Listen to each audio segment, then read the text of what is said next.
दोस्तों स्वागत है आपका मेरा YouTube channel English literature hub में। तो स्टार्ट करते हैं आज की वीडियो बिना कोई टाइम वेस्ट किए हुए। आज हम डिस्कस करेंगे विलियम शेक्सपियर का सोनेट नंबर 29 पर बेस्ड कुछ इंपॉर्टेंट एमसीक्यूज। तो let's start this video without wasting any time.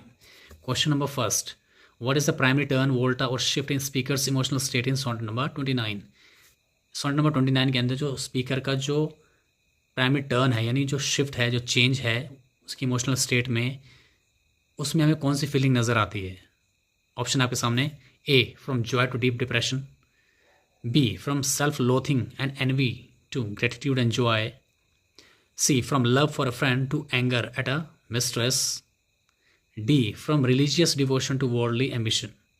तो इसका करेक्ट आंसर हो जाएगा आपका option number B, from self loathing and envy to gratitude and joy. क्योंकि हम इस पोएम के स्टार्टिंग में ऐसा देखते हैं कि जो आपका स्पीकर है यानी कि जो विलियम शेक्सपियर हैं वो काफ़ी डिप्रेस हैं इसमें, ठीक है, वो काफ़ी लो महसूस कर रहे हैं। तो उनके अंदर एक सेल्फ लोथिंग की भावना आती है। सेल्फ लोथिंग मीन्स खुद से घृणा करने की भावना आती है उनके अंदर। और एनवी मीन्स जो जलन होती है वो होती है दूसरों को देखकर जिनका सोशल स्टेटस पोएट से ज़्यादा बड़ा है ना, सामाजिक का ज़्यादा बड़ा है। तो उनको देखकर पोएट के दिमाग में थोड़ा सा सेल्फ लोथिंग भी आती है और एनवी भी होता है। तो इसका ऑप्शन नंबर बी हो जाएगा आपका करेक्ट आंसर। नोट देखते हैं यहाँ पर, the poem begins with the speaker feeling disgraced and outcast but shift at line 9 when he remembers his beloved. तो पोएट पहले एकदम डिस्ग्रेस्ड है ना, एकदम खराब, आउटकास्ट मीन्स बाहर किया हुआ है ना, जहाँ से बाहर निकाल दिया गया कहीं से, उसकी फीलिंग एकदम डाउन चली गई हैं, वो काफ़ी उदास है और दूसरों के लिए उसके अंदर जलन की भावना भी है ना, एनवी की भावना भी है, अपने खुद के ऊपर वो घृणा कर रहा है। लेकिन लाइन नंबर 9 से सब कुछ एकदम चेंज हो जाता है और वो किसके बारे में उसको याद कर रहा है इस लाइन में। अब वो लाइन नंबर 9 से वो अपनी बिलव्ड यानी कि अपनी लवर को वो याद करने लग जाता है। लेकिन जो इससे पहले की लाइन है उसके अंदर वो काफ़ी डिप्रेस महसूस कर रहा है जो पोएट है यहाँ पे। नेक्स्ट क्वेश्चन देखते हैं यहाँ पर।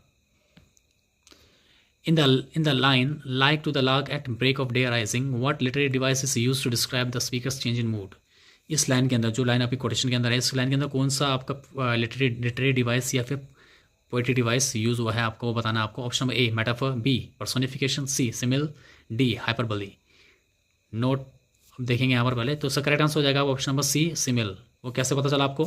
क्योंकि जो लाइन आपकी कोटेशन के अंदर यहाँ पर आपको शो हो रही है, like to the lark at break of day rising, इसमें जो लाइक वर्ड आया है आपका वो सिम्बोलाइज कर रहा है आपका पोएट्री डिवाइस सिमिल को। जहाँ पर हमें लाइक या एस वर्ड नज़र आ जाते हैं तो वहाँ पर हम ऑटोमेटिक इस चीज़ को हमें समझ लेना चाहिए कि वहाँ पर आपका सिमिल है पोएट्री डिवाइस, ठीक है।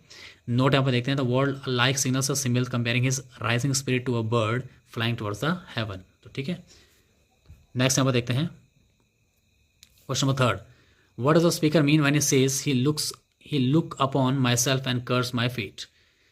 इस लाइन से स्पीकर का क्या मतलब है, वो क्या कहना चाहता है इस लाइन के through. Option A, he feels he is unlucky and inferior compare to others.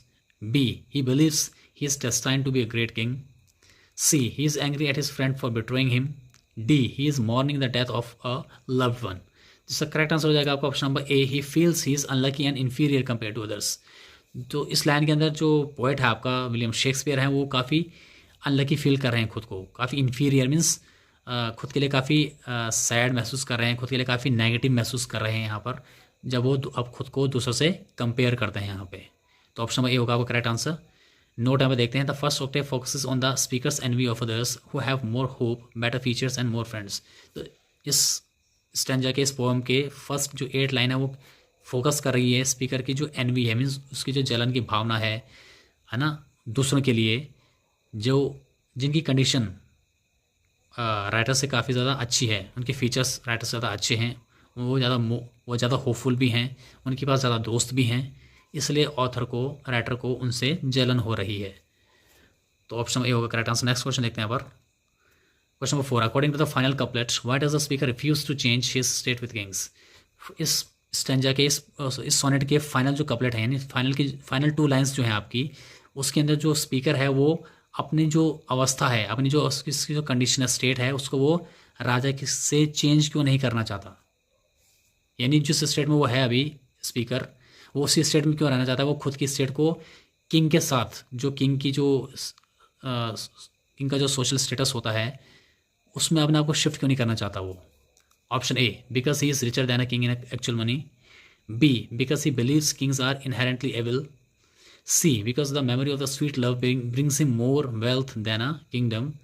D, because he has been promised a title of nobility. तो इसका करेक्ट आंसर हो जाएगा option number C, because the memory of the sweet love brings him more wealth then a kingdom. यानी उसको, author को ऐसा लगता है, राइटर को ऐसा लगता है कि जो उसकी जो मेमोरी है, उसकी जो स्वीट लव की जो मेमोरी है, यानी जो उसकी अपनी प्रेमिका की जो मेमोरी है, वो उसके लिए उससे भी ज़्यादा वेल्थ लाती हैं, किंगडम से भी ज़्यादा वेल्थ लेकर आती हैं वो।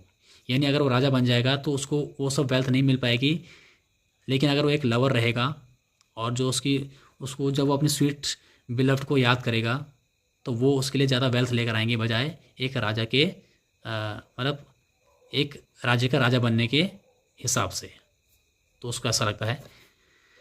नोट यहाँ पे देखते हैं, the final two lines the couplets resolve the poem by stating that the wealth of the love makes him feel superior to royalty. यानी फाइनल टू लाइन्स जो है आपकी पोएम की, जैसे हमने ऊपर जो लाइन्स वहाँ पे आपने देखी होंगी पोएम की, तो उसके अंदर जो शेक्सपियर है वो लव में रहना ज़्यादा अच्छा महसूस कर रहा है, बजाय एक राजा की रॉयल्टी को एंजॉय करने के बजाय वो एक अपनी बिलव की लव को, उसकी मेमोरी को, उसकी लव, जो लविंग मेमोरी है उसकी जो प्यार है उसके साथ जो उसकी फीलिंग्स हैं, उसको वो ज़्यादा इंपॉर्टेंस दे रहा है बजाय राजा की रॉयल्टी से।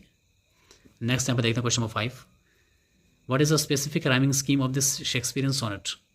ए B B A B B A C D E, B A B C D E F G G, C A B C D E E, D A B C D E F G G. जैसे कि हम जानते हैं दोस्तों कि जो William Shakespeare थे, उनका जो अपना एक सोनेट पैटर्न था उनका अपना, वो जिस राइमिंग स्कीम वो फॉलो करते थे वो है आपका A B C D E F G G, यानी कि ऑप्शन नंबर बी है आपका करेक्ट आंसर। तो हम इसको, इसी सोनेट को हम शेक्सपियर सोनेट भी बोलते हैं और इंग्लिश सोनेट भी बोलते हैं। तो ये इसकी स्टैंडर्ड राइमिंग स्कीम है। तो दोस्तों ये थे आज के 5 most important questions based on sonnet number 29। तो फिर मिलते हैं अपने नेक्स्ट वीडियो में। अगर वीडियो पसंद आए तो वीडियो को लाइक करें, चैनल को सब्सक्राइब ज़रूर करें और अपने जो आपका स्टडी सर्कल है उसमें इसको शेयर ज़रूर करें, ताकि आप मिलकर आपस में एक दूसरे से शेयर करके, बातचीत करके अपने जो आपकी प्रिपरेशन उसको और ज़्यादा स्ट्रॉन्ग कर सकें और आपका सिलेक्शन ज़रूर हो। तो मिलते हैं अपने नेक्स्ट वीडियो में। Till then take care.